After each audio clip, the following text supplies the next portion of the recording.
चलिए आज की क्लास में आपका स्वागत है। हम शुरू करते हैं आज से कंटिन्यूअस टेंस। कौन सा टेंस?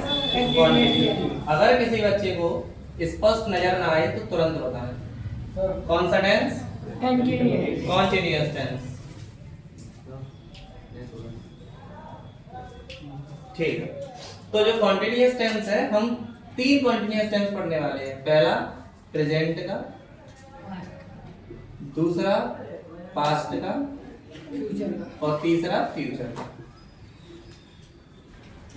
एक सिंपल सी चीज समझनी है कि जो भी हम कॉन्टिन्यूअस टेंस पढ़ते हैं तो कॉन्टिन्यूअस में हमेशा वर्ब की आईएनजी फॉर्म आती है और सेंटेंस के लास्ट में रहा, रही, रहे या फिर हुआ, हुई, हुए, ये शब्द आते हैं।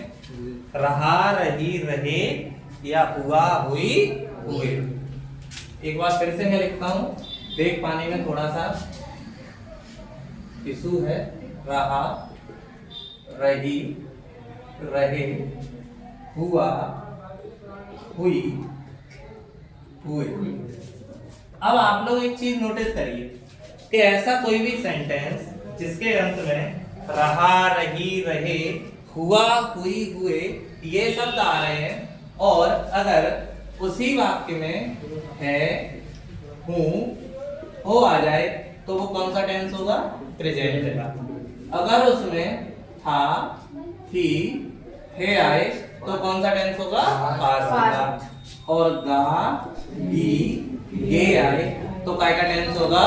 फ्यूचर का। तो यहाँ से हमने एक छोटी सी बात समझने की कोशिश की कि कोई भी वाक्य जो हिंदी में हम लिखते हैं, ऐसा सेंटेंस जिसे हम हिंदी में लिखते हैं और हिंदी अर्थ के समय पर अगर वाक्य में क्रिया के साथ रहा, रही, रहे, हुआ, हुई, हुए आए तो वह कॉन्टिन्यूअस टेंस होगा।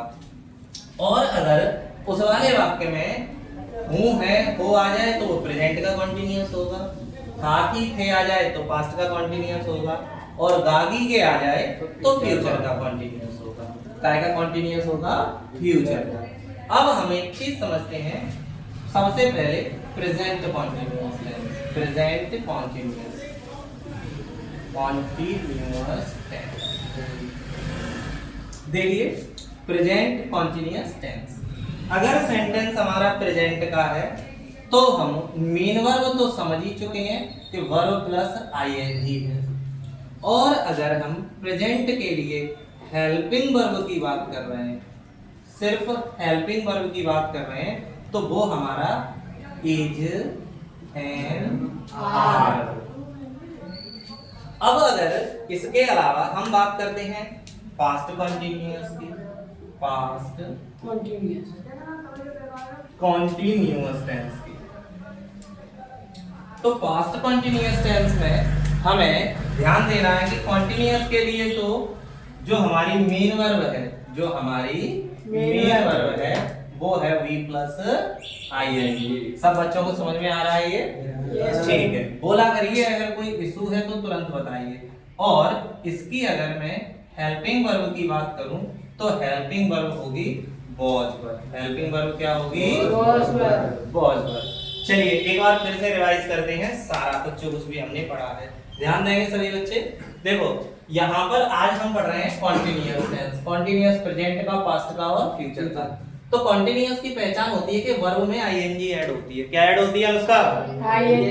आईएनजी ऐड होती है। और क्रिया जो हिंदी में लिखी होती है उसमें रहा, रही, रहे या हुआ, हुई, हुए आता है। अगर वो प्रेजेंट का है तो प्रेजेंट में आ जाएगा रहा है, रही है, रहे हैं, रहा हूं।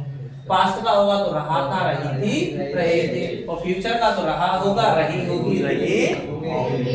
कितनी बात समझ आई?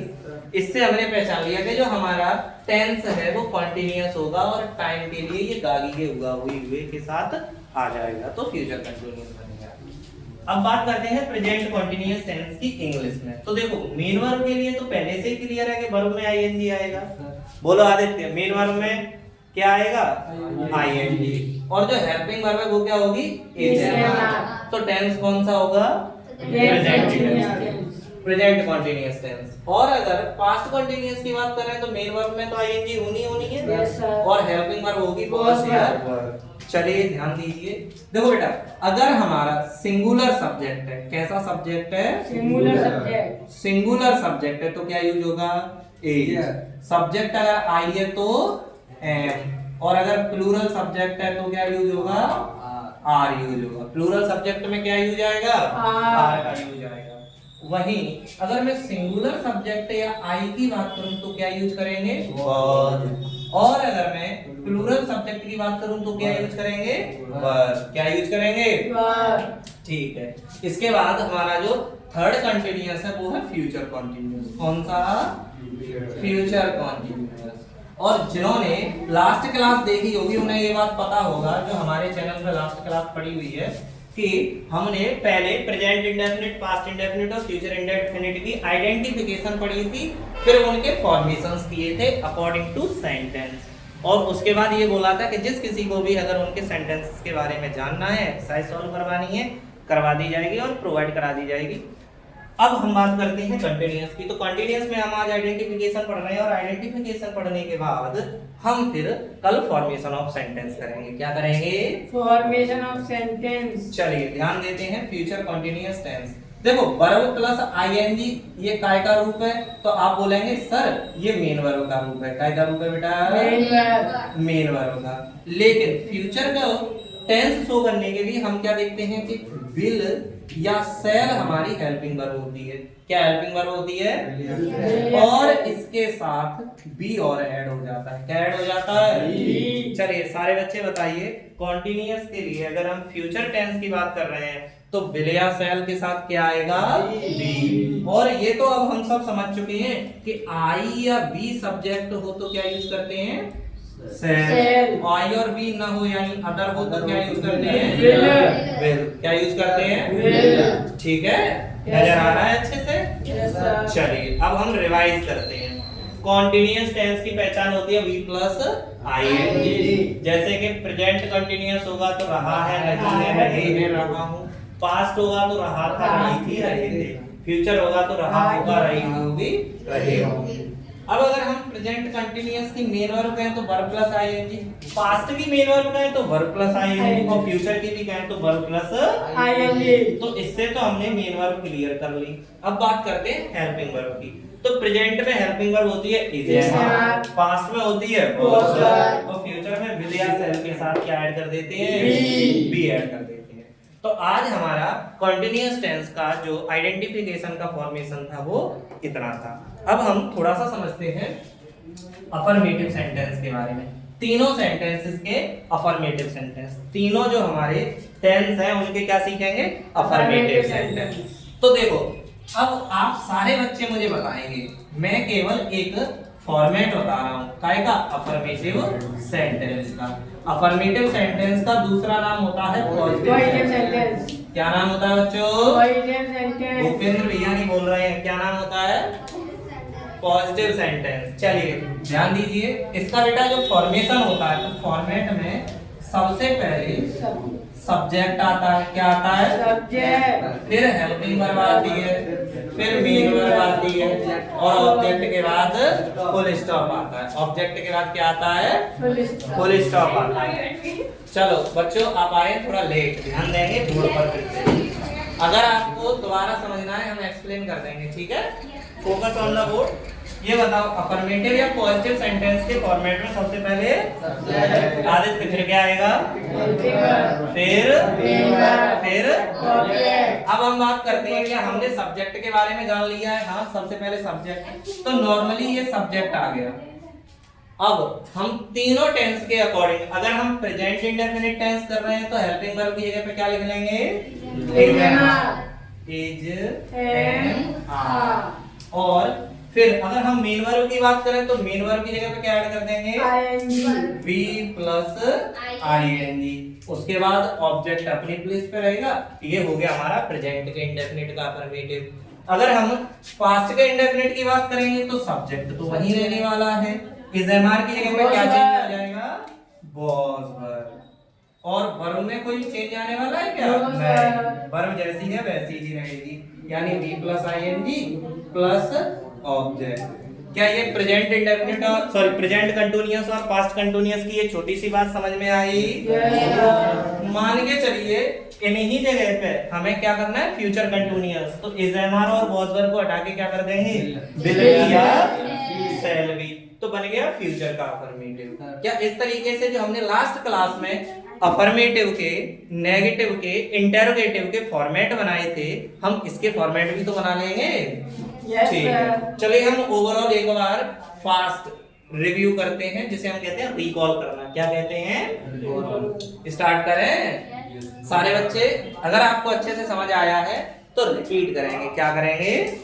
चलिए, कौन सा टेंस डिस्कस हो रहा है? कॉन्टिन्यूअस। कौन सा टेंस? Continuous tense. अच्छा, कॉन्टिन्यूअस का अगर मैं हिंदी मीनिंग पूछ लूं आपसे कि इस वाले वाक्य से क्या भाव आता है, तो आप कहेंगे कार्य का जारी रहना पाया जाता है। क्या पाया जाता है? और इंग्लिश में तो इसका मतलब है ही कॉन्टिन्यूटी, कंटिन्यूअस चलने वाला कार्य। ठीक है, चलिए, तो अगर कोई भी वाक्य कंटिन्यूअस में है और हम उसको हिंदी में बोल रहे हैं, तो उस हिंदी में बोलते हुए रहा, रही, रहे, हुआ, हुई, हुए वाक्य के अंत में आते हैं। ठीक है, अर्पिता ध्यान दो बोर्ड पर। अब मैंने कहा कि प्रेजेंट का वाक्य होगा तो है हूं हो आएगा, पास्ट का होगा तो क्या आएगा? पास्ट का होगा तो थाती थे आ जाएगा। पास्ट का चलिए थाती थे लगा देंगे। फ्यूचर का होगा तो गानी है। तो प्रेजेंट का कंटिन्यूअस होगा तो रहा है, रही है, रहे हैं, रहा हूं। पास्ट का होगा तो रहा था, रही थी, रहे थे, हुआ था, हुई थी। और फ्यूचर का होगा तो रहा होगा, रही होगी, रहे होंगे। ठीक है, हुआ होगा, हुई होगी, हुए होंगे। अब प्रेजेंट कंटिन्यूअस की बात करें तो बेटा देखो, किसी भी टेंस की पहचान होती है उसकी हेल्पिंग वर्ब और मेन वर्ब। क्या पहचान होती है? हेल्पिंग वर्ब और मेन वर्ब। सब कंटिन्यूअस में मेन वर्ब में आईएनजी आती है, क्योंकि कंटिन्यूअस कहता है वी प्लस आईएनजी। कौन सी फॉर्म हो गई? कॉन्टिन्यूअस फॉर्म हो गई या फोर्थ फॉर्म हो गई। और प्रेजेंट की हेल्पिंग वर्ब होती है इज, एम, आर। चलिए, पास्ट कंटिन्यूअस है तो देखो मेन वर्ब में तो आईएनजी होनी ही है, केवल हेल्पिंग वर्ब चेंज होगी, वॉज या वर। और अगर मैं फ्यूचर की बात करूं तो फ्यूचर कंटिन्यूअस टेंस जो होता है, वर्ब में तो आईएनजी होनी है, जो हेल्पिंग वर्ब है उसमें विल या शैल के साथ क्या ऐड हो जाएगा? बी ऐड हो जाएगा। अब हम अगर सेंटेंस का फॉर्मेशन करते हैं, फॉर्मेट बनाते हैं, तो अफर्मेटिव या पॉजिटिव सेंटेंस के लिए हमें फॉर्मेट में सबसे पहले क्या लिखना है?